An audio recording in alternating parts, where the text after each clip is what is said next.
I mentioned that Trump's ally, Steve Bannon, the well-known felon and race war provocateur, had been making noises about Donald Trump sticking around for a third term, which all of the people with what other racists and idiots like to call Trump derangement syndrome is the kind of thing they've been denying or claiming is evidence of madness. So, one of his key allies is talking about it. I mentioned that to you about an hour and a half ago, and that story has moved on since I spoke to you, and Simon Marks is to tell us what's happened next already. James, indeed, it has moved on. President Trump, as you know, is in Asia for most of this week, a trip that will culminate on Thursday with his first meeting face-to-face with Chinese President Xi Jinping, first meeting since 2019. Today, after those comments by Mr. Bannon, and we'll get to those in a second, President Trump has indicated that he is interested in possibly staying on for a third term in the White House. But he said, while he would love to do it, he said, I haven't really thought about it. If you believe that, you'll believe pretty much anything. He's gone on to indicate that he thinks Vice President J.D. Vance or Secretary of State Marco Rubio might make suitable replacements for him in January of 2029. But he certainly went back to the original idea by saying, I would love to do it. I have the best numbers ever. He did, however, rule out one plan that you and I spoke about a few days ago, which is the plan that would see President Trump run as a possible vice president to J.D. Vance, who would run for the presidency. And then as soon as they won the election and got into office, President Trump would then take over. The president has actually used exactly the phrase that I think I used on your program a few days ago to describe that plan. He said, I wouldn't do it. It's too cute. However, there's no question that Steve Bannon, his on-again, off-again political advisor, has absolutely been stoking the idea that Donald Trump is going nowhere. Take a listen to what he said in an interview recorded last week in Washington with The Economist. Well, he's going to get a third term. So Trump 28. Trump is going to be president in 28. And people just ought to get accommodated with that. So what about the 22nd Amendment?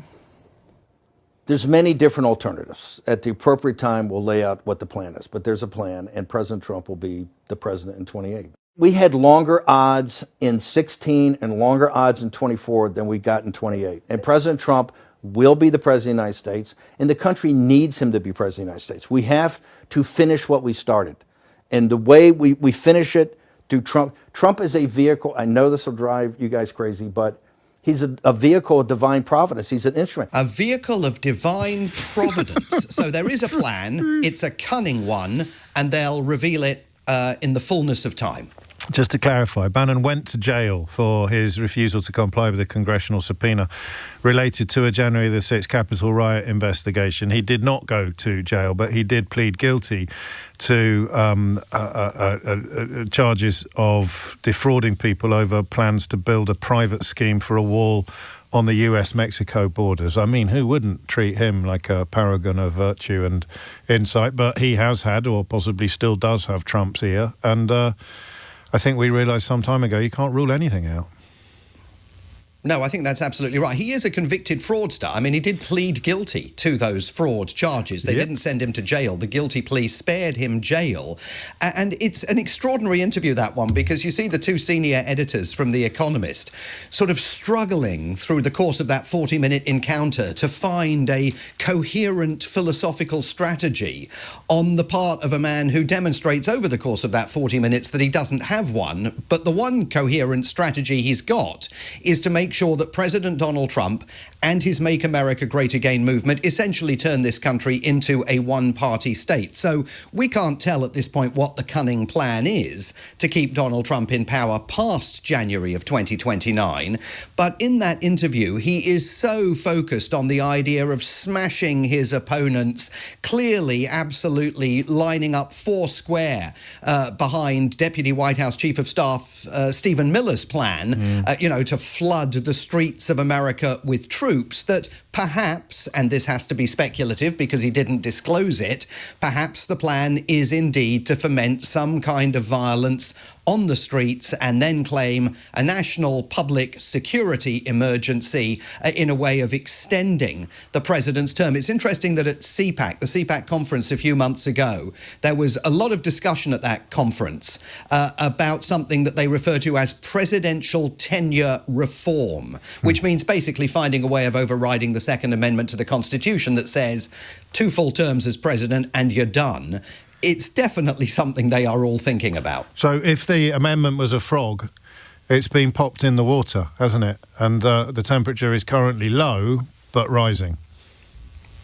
Yeah, but the entire Constitution at this point has been popped in the water because we see so many of these constitutional checks and balances that we all thought were, strong enough to preserve American democracy so that the country would never have a king, as those No Kings demonstrators argue. Some of them on the streets just over a week ago were saying, the Constitution is this hallowed document. But in fact, when you look at how the Constitution is faring under this president, it looks much more like a hollow document than a hallowed one. Kings need courtiers, of course, and one of Trump's has found $130 million down the back of the sofa to pay US government troops. Is that legal?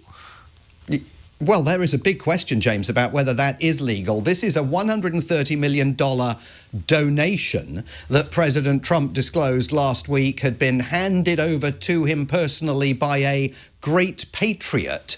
It is reported here that that man is Timothy Mellon, the grandson of Andrew Mellon, the great investment bank founder, who has inherited vast amounts of money as a result of being descended from Andrew Mellon.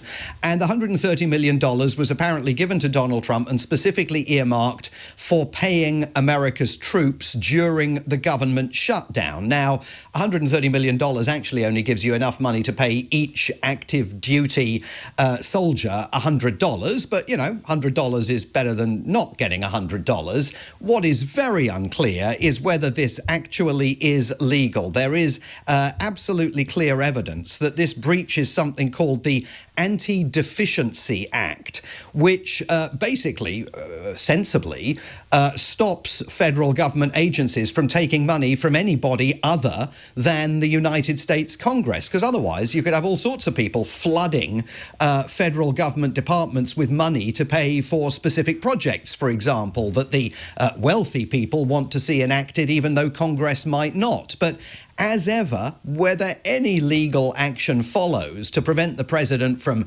banking this $130 million check and then using it to pay the troops or using it for something else, we see it's just completely opaque. And where there's a quid, there's a quo. Finally, any word yet on what the new ballroom might be named?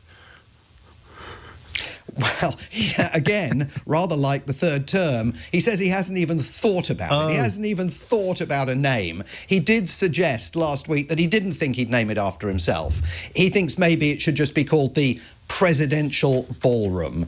But again, if you believe that, I've got some swampland in Florida to sell you. Just quickly, for people who weren't listening last week, who haven't been properly following this story, the entire East Wing has been razed to the ground of the White House. It's like someone taking a wrecking ball to Buckingham Palace.